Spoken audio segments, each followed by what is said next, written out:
mobility being something that's shared and on demand and automated.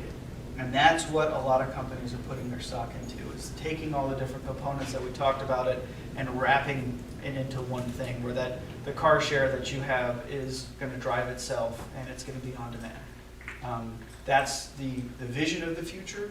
It's unclear if we'll actually get there.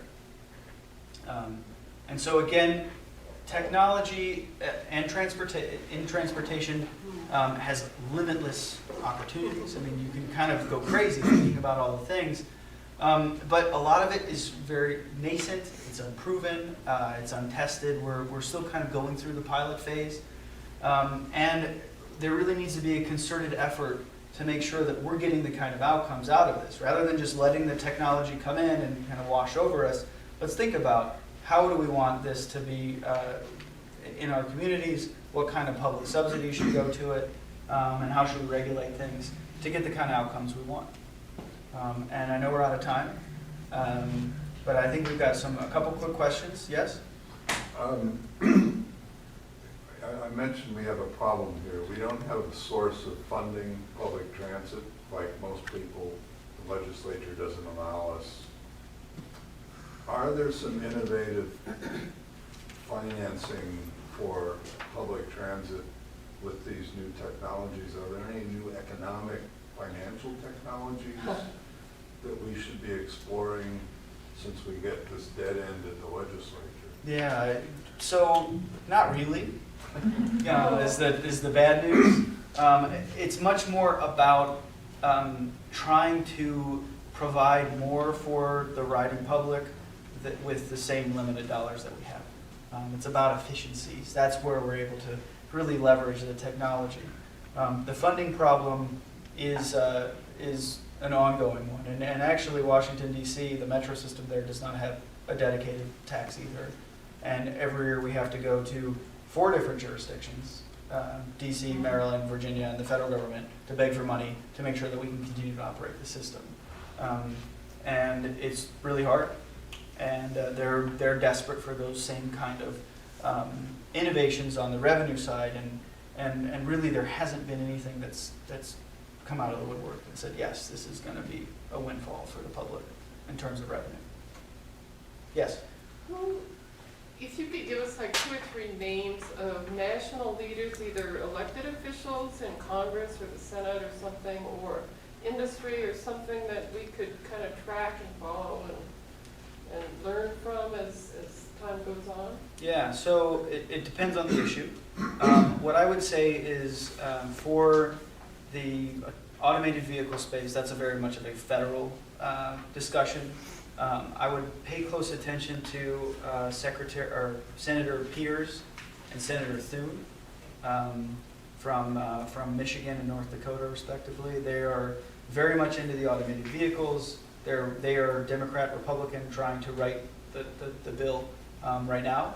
And there's a lot. It's a very bipartisan process, which is rare in Washington right now. And that's exciting because they're looking for a real way to make sure that the U.S. remains competitive. And then in terms of a lot of the other components, I would look at cities and transit agencies that are doing these kind of things. I listed a couple up there. For agencies that are trying to do this, the number one thing you can do is talk to other agencies. Call them up, see what they have to say, have them have an off-the-record conversation about how they navigated the procurement rules and how they navigated the funding issues and how they talked to the taxi cab commissions or the labor unions.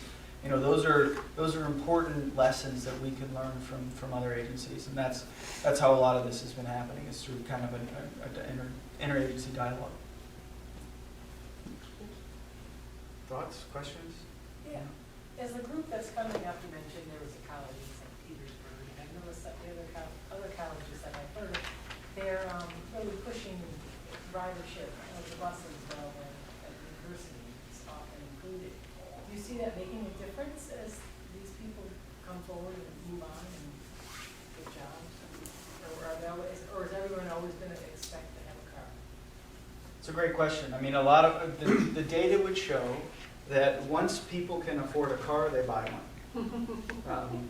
There is, and that includes my generation. There's a lot of discussion about the millennial generation eschewing ownership and going into live in high-rise condos in downtown areas. And there is some data that supports that, but it's a relatively small portion of the population, in large part because in most places in America, the easiest and sometimes the only way to get anywhere is via car. And so some of it is talking about changing land use in the long term and thinking about how does a community or region want to develop, and then also making some of these options easy.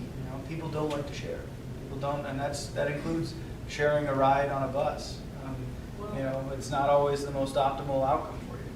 Well, the easiest ways, it's like getting a car, but when you get down to the Ubers or anything, it services a lot of places where getting to the bus stop is not really feasible. I mean, buses go on major routes and they only stop at certain, well, not always. Some only stop at certain places, other places you can hail the bus that will stop for you. But just getting down to those bus stops is not always the most. Yeah, that's That's just not easy. the first mile, last mile problem. Comes up a lot, and that's where an agency could partner with it and kind of rethink what is public transit. Maybe you just focus on your trunk lines, and then you use a micro transit provider for some of the smaller trips that.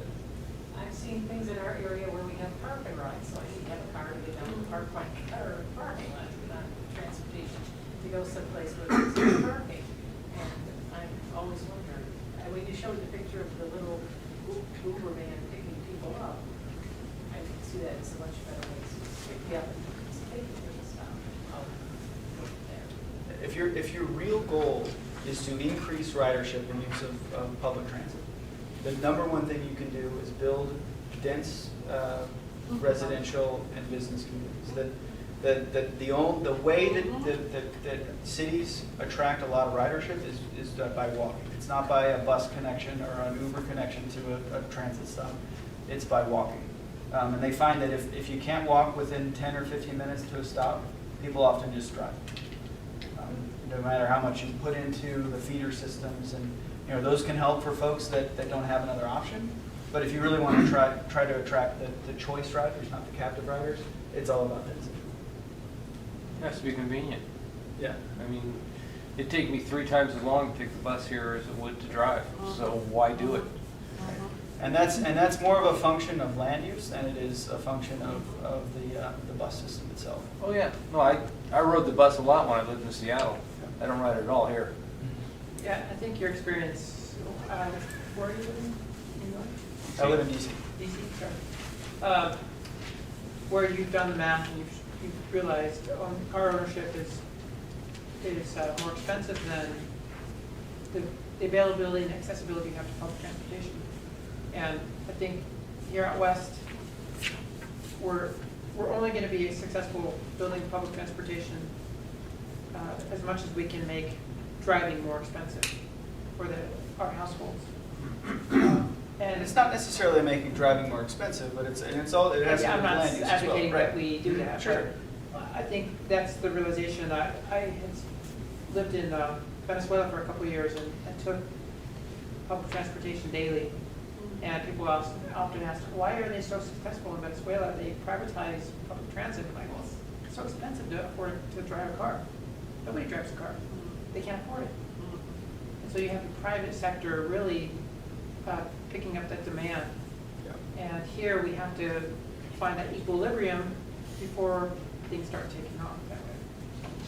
And I think I'm going to cut off questions right there. Paul, if people have a few last minute questions, do you By mind all means. sticking around Yep. at the end? So I'm Amy Luff. I'm the communication coordinator here at Compass, and I'd just like to thank all of you for coming this evening. And also just a couple of reminders. Please do fill out your evaluation form that's on your chair. Be honest. Yes, be honest. Leave it in the basket at the back. We do use these both to evaluate what we've done, but also help us plan